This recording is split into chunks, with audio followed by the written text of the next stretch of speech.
প্রতিবার বৈশ্বিক টুর্নামেন্টের দল ঘোষণা নিয়ে বাংলাদেশে হয় আলোচনা সমালোচনা, কিন্তু এবার চ্যাম্পিয়ন্স ট্রফির স্কোয়াড নিয়ে ততটা হয়নি। তবে হতে পারত যদি বিপিএল এর স্কোয়াডে থাকা ক্রিকেটাররা পারফর্ম না করতে পারতেন। নিজেদের সামর্থ্যের প্রমাণ দিয়ে সেই বিতর্ক করে দিয়েছে full stop.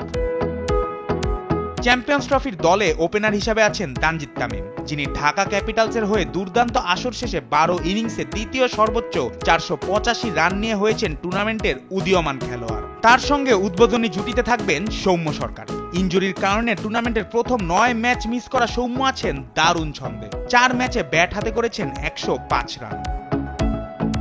Champions trophy squad নিয়ে যতটুকু সমালোচনা ছিল সবটুকুই ব্যাকআপ ওপেনার পারভেজ হোসেন ইমনকে নিয়ে। বিপিএল এর প্রথম দিকে ব্যাট হাতে জ্বলে না উঠলেও শেষ দিকে আলো কেড়েছেন। চিটাগাং কিংসের হয়ে ফাইনাল ম্যাচে খেলেছিলেন অপরাজিত 78 রানের ঝলমলে ইনিংস। বিপিএল শেষে তাই তাকে নিয়ে সব প্রশ্ন দা ইন্ড করে দিয়েছেন।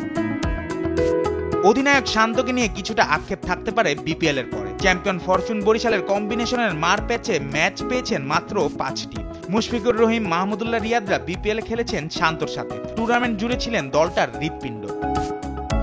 জাকের আলী অনিক বিপিএল এ 12 ম্যাচে করেছেন 241 রান। বরিশালের তাওহিদ হৃদয় পুরো আসরে ছিলেন আপস এন্ড ডাউনের মাঝে, তবু আসর শেষে 13 ইনিংসে করেছেন 312 রান। খুলনার অধিনায়ক মেহেদী হাসান মিরাজ 355 রান আর 13 উইকেট নিয়ে টুর্নামেন্ট সেরা। চ্যাম্পিয়ন্স ট্রফির স্কোয়াডে 2 স্পিনার রশিদ হোসেন ও নাসুম আহমেদ। রিশাদ 10 ইনিংসে 7 আর নাসুম 3 ম্যাচ বেশি খেলে নিয়েছেন 13 উইকেট। টাইগার দলে থাকা পেসাররাও দুর্দান্ত করেছে টুর্নামেন্টে।